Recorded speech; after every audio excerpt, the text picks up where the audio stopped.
I never expected that a quiet Friday evening pint at my local pub would change the course of my life. For more than 20 years, I had been coming to the King's Arms, a modest neighborhood bar tucked just off the high street. It wasn't the sort of place where strangers wandered in. Most of the stools were filled by locals, retired teachers, shopkeepers, the kind of faces you nod to, even if you don't know their names. It was familiar, safe, predictable. That evening, one seat at the far end of the counter was free, so I took it, ordered my usual bitter, and settled into the comforting solitude of habit. And then she walked in. At first, I only caught her profile as she slipped onto the stool beside me. A flicker of recognition stirred, and when she turned her head, the name left my lips before I could stop myself. Margaret? She smiled faintly, almost testing if I really remembered her. We had seen each other a handful of times around the neighborhood, mostly polite nods at the market or in front of the church. We had never exchanged more than a sentence or two, yet there was something about her eyes, always, half smiling, half guarded, that had lingered in my memory. "Edward, isn't it?" she said, tilting her glass toward me. And just like that, conversation began. About the years she had once worked part-time, about how she now lived alone. After losing her husband a few years back, she admitted she came here only once a week to be around familiar faces and hear a bit of laughter. But it was the way she smiled that night that struck me most. Softer than I remembered, not hardened by age but loosened somehow, as if life had gently untied a knot inside her. Then, as the talk wandered toward hobbies, she said something that nearly made me spill my drink. "I still love cosplay, you know." I blinked. "Cosplay?" Her laugh was light, but her eyes didn't waver. "Yes. Costumes, characters. I've always loved it. I even sew my own outfits. These days, it's mostly for myself, but it makes me feel alive." I stared at her, caught between disbelief and a pulse of excitement I hadn't felt in years, and that was the moment everything began. I thought she might be joking, but Margaret leaned closer, lowering her voice as if sharing a secret. "I make them myself," she said. "Always have. The stitching, the lace, the ribbons, it calms me. And sometimes," she paused, sipping her wine, "sometimes I even put them on when I'm alone at home, just to remember I'm still more than a widow sitting quietly in an empty house." Her honesty caught me off guard. She wasn't embarrassed. If anything, there was pride in the way she said it, as though she was daring me to laugh. But I didn't laugh. I couldn't. Instead, I found myself asking, "And do you still wear them often?" "Now and then." She tilted her head, studying me. "You're still into photography, aren't you?" I heard that from someone ages ago. I gave a half shrug. "Now and then. Nothing serious anymore. Just landscapes, the odd portrait." Her lips curved into a smile that made my chest tighten. "Well, maybe you could take a few photos of me sometime. In costume."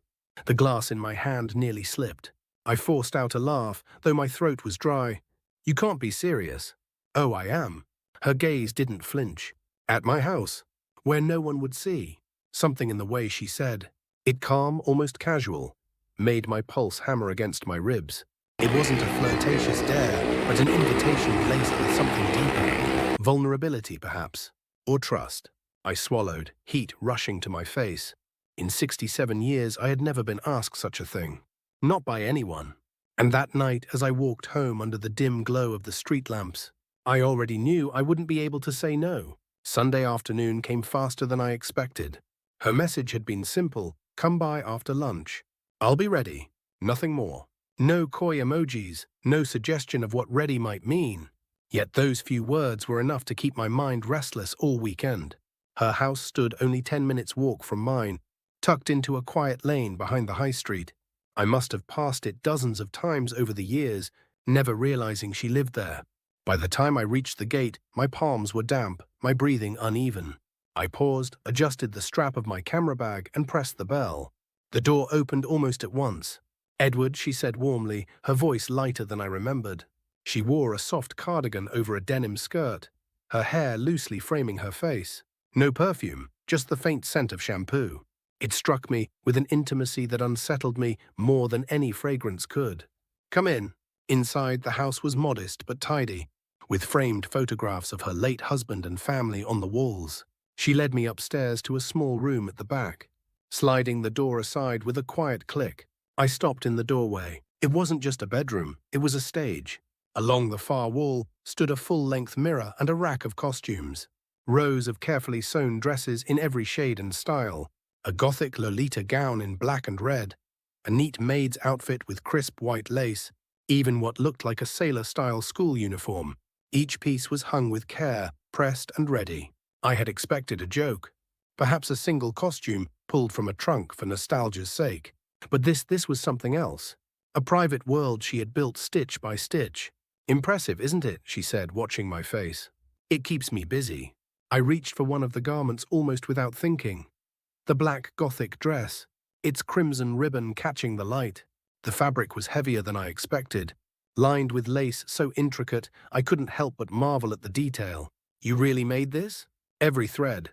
She smiled almost shyly.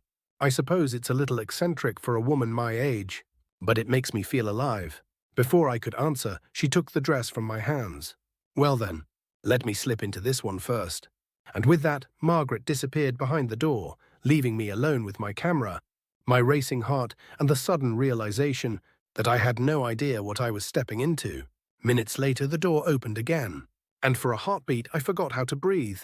Margaret stood framed in the doorway, no longer the woman I had exchanged pleasantries with at the market or spotted at church socials. Dressed in black satin and crimson lace with a ribbon bow, drawing the eye to the swell of her chest, she seemed transformed. She had even dusted a faint line of shadow beneath her eyes, giving her gaze a darker, more dangerous edge. She clasped her hands lightly in front of her, shifting her weight from one foot to the other. "Well?" My throat was dry. "You look extraordinary." Her smile was quick, almost girlish, though the costume framed her body with a maturity that no teenager could match. When she stepped fully into the room, the skirt fanned out around her, the lace shimmering as if it belonged under stage lights. I fumbled with my camera, polishing the lens, though it didn't need polishing. Anything to steady my hands.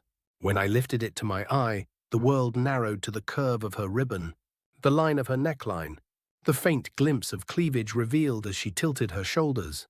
My finger pressed the shutter almost without command. Click, click, click. She moved slowly at first, uncertain, then began to play, tilting her head, letting one hand rest against her cheek, turning just enough that the layers of lace rippled around her thighs.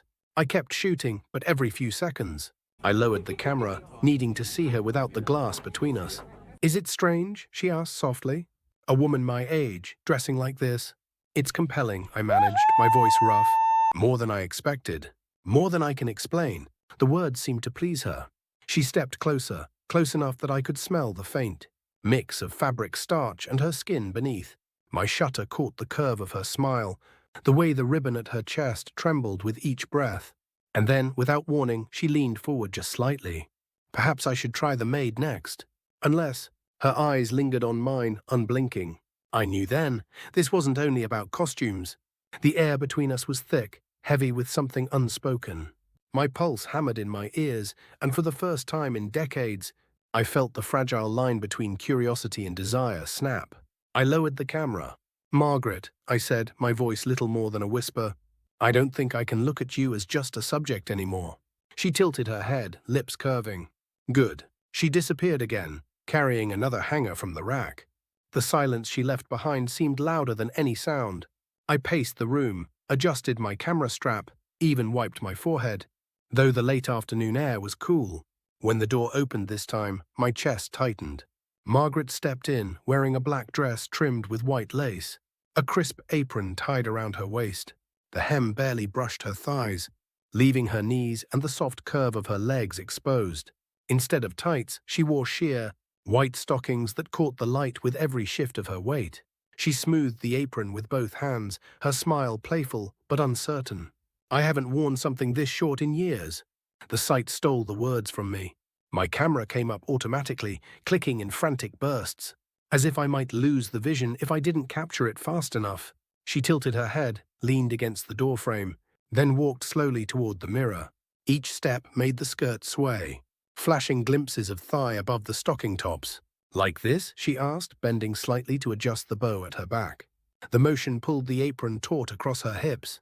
Through the lens, the line of her body was sharper, more intimate than I had expected. My pulse roared. "You're stunning," I said, lowering the camera just to see her directly.